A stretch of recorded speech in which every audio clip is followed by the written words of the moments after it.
Omwagalwa mpuliriza, Mukama waffe yeebazibwe, Mukama yeebala okutukuuma ate era n'atusisinkanya nga tugenda mu maaso n'okusabira abaana baffe. Tusabidde abaana baffe okubeera abasaasizi, okubeera n'obuvunaanyizibwa, okubeera abamativu, okuba n'okukkiriza, okuba n'omutima ogw'obuweereza, okuba n'essuubi, okuba n'amagezi, omutima ogwagala Katonda. Leero Day 28 saa Mukama Katonda ayambe abaana baffe bayige okwefuga. Mukama tukwebaza kubanga oli mulungi era otukkiriza tujje tuyige ekigambo kyo, naye nga n'okusinga byonna Mukama nga tusabira abaana baffe obatondemu empisa ey'okwefuga. Tumanye nga Mukama nakyo kiyinza ku bwa Yesu Kristo Mukama waffe. Amiina. Omwagalwa mpuliriza, ekyawandiikibwa kyaffe olwaleero tugenda kukisanga mu kitabo ky'Abakolinso ekisooka essuula 10 olunyiriri olwokusatu nga tusabira abaana baffe okubeera nga bayiga empisa ey'okwefuga, self discipline. 1 Corinthians chapter 10 verse 13 is our text for today, and this is what the Bible says. No temptation has overtaken you that is not common to man. God is faithful, and he will not let you be tempted beyond your strength. But with the temptation will also provide the way of escape, that you may be able to endure it. I'll repeat. No temptation has overtaken you that is not common to man. God is faithful, and he will not let you be tempted beyond your strength.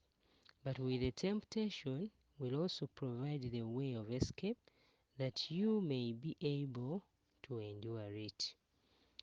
Mukama waffe yeebazibwe. Mu Luganda kyawandiikibwa kino kigamba nti tewali kukemebwa okubatuukako okutali kwa bantu, naye Katonda mwesigwa ataabaganyenga kukemebwa okusinga bwe muyinza, naye awamu n'okukemebwa era anassangawo n'obuddukiro mulyoke muyinzenga okugumiikiriza.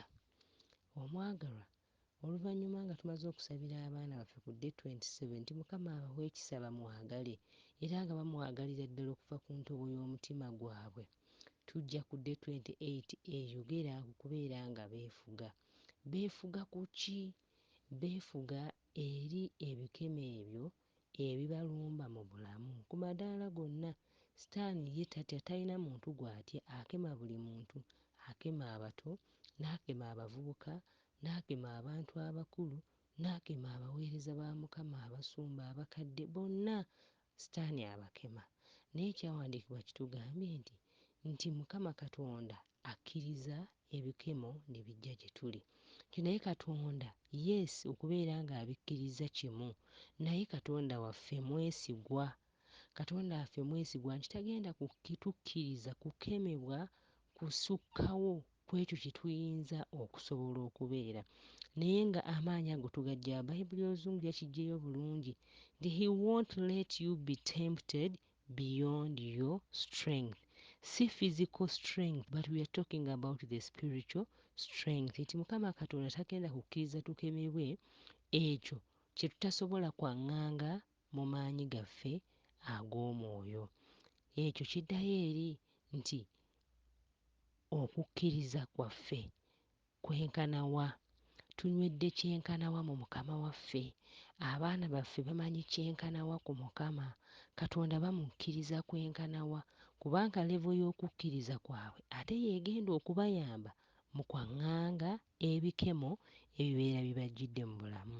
Kyova olaba abantu tulina okusaba Mukama ekisooka anyweze okukkiriza kwabwe, naye ate bw'anaamala kaakati nga bamaze okunywera ng'obulamu bwabwe obw'omwoyo bunywedde, awo nno Mukama Katonda anaabawa amaanyi okubeera nga basobola okugamba nti nedda kino Mukama nedda, Katonda wange nsaasira, kino ekikemo kinzijidde, naye Mukama mpa ekisa, nyamba okubugumiikiriza, embeera eno tegenda kubeera ya lubeerera, Mukama mpa obugumiikiriza, Mukama ampa amagezi nyinze ne kino okukisobola, kino kinneetimbye emmaaso, mpulira okusindiikirizibwa, ndi ku kalebwerebwe, naye Mukama Katonda wange nsaba onnyambe. Eyo y'essaala yaffe ey'olwaleero, nitusabe Mukama Katonda ayambe abaana baffe babeere n'okwefuga mu mutima gwabwe, okuva ku baana abato nga beefuga ne mu buntu obutono ng'ebyokulya. Abazadde, omuzadde munnange gwali eyo oyinza okunjulira nti abaana baffe batawaana nnyo n'ebyokulya, naye katukibayigirize, naye ate era tubakole ki? Tubasabire Mukama abayambe, kubanga omulabe yakema bajjajjaffe mu lusuku Adeni eri mu Lubereberye Ssuula 3 ng'ayita mu byokulya. N'olwaleero omulabe akemye abaana baffe, abavubuka, abato n'abantu abakulu okuyita mu byokulya. Appetite ziri waggulu nnyo.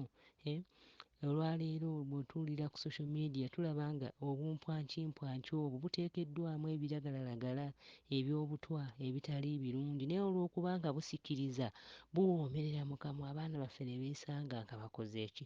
Nga balidde. Omulabe abayise awo, abakemye okuyita mu byokulya, abalwaze. Naye Mukama atusaasire nga tubayigiriza ku ndya ennungi, ate Mukama abayambe okwefuga okwo kukole mu bbo.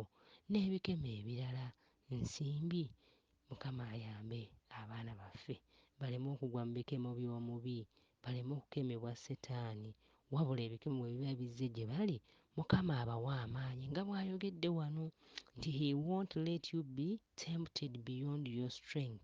Kitegeeza Mukama Katonda agenda kuwa abaana baffe amaanyi ag'okukkiriza nti Mukama waali ku lwabwe, amaanyi ag'okukkiriza nti embeera eyo basobola okugivvuunuka, si nsonga oba ddi, naye olw'ekisa kya Katonda n'olw'okukkiririza mu bugabirizi bwa Katonda, embeera eyo ejja kukyuka mu kiseera kya Katonda w'anaabakkiririza. Era Mukama Katonda naffe atuyambe ng'abazadde, leka tuleme okukkiriza okukemebwa omubi Setaani.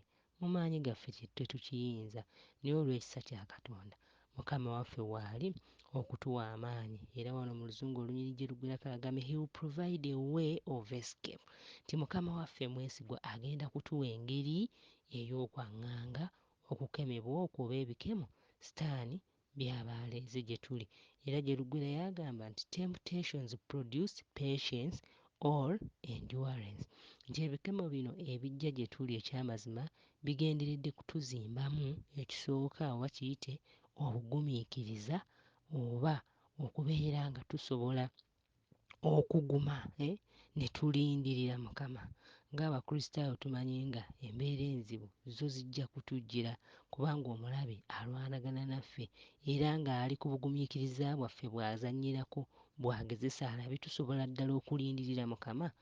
Katonda waffe mwesigwa atugambye nti ebikemo bino gye kiggweera birina kutuzimbamu mpisa ya bugumiikiriza. Mukama waffe atuwa ekisa nga tuyiga okubeera ffe ffennyini abagumiikiriza olw'okuba nga twefuze mu ebyo ebiba bitujjidde, naye ate tusabire nnyo n'abaana baffe yonna gye bali, kubanga tetugenda kubeerayo gye bali ebiseera byonna. Abaana batambula ne bagenda ku ssomero, omuzadde toliiyo. Abaana bavubuka bakula bali mu nsi, abamu balina amaka, abalala bali ku mirimu egy'enjawulo tebaliiyo. Naye essaala yaffe, essaala yo ng'omuzadde yegenda kukola kinene okuyamba omwana we oyo okwaŋŋanga ekizibu, okwaŋŋanga okukemebwa omulabe kw'aba amuleetedde. Mukama atuwe omukisa, Mukama akuwa ekisa ogenda mu maaso n'okusabira omwana kubeera nga Mukama amuzimbamu empisa ey'okwefuga. Mukama omulungi tukwebaza kubanga ne leero oyogedde gye tuli. Tusabira abaana baffe Mukama, omulabe ng'abeetoolozza okukemebwa okungi ate mu ngeri ez'enjawulo. Mukama tusaba obayambe basigale nga batunuulidde ggwe ng'okuddamu kwabwe, batunuulire ggwe ng'agenda okubayamba, batunuulire ggwe Ayi Mukama obawe obugumiikiriza okutuusa lw'onoobatuusa ku buwanguzi. Tukwebaza Mukama kubanga olidde okusaba kwaffe ku bwa Yesu Kristo Mukama waffe. Amiina.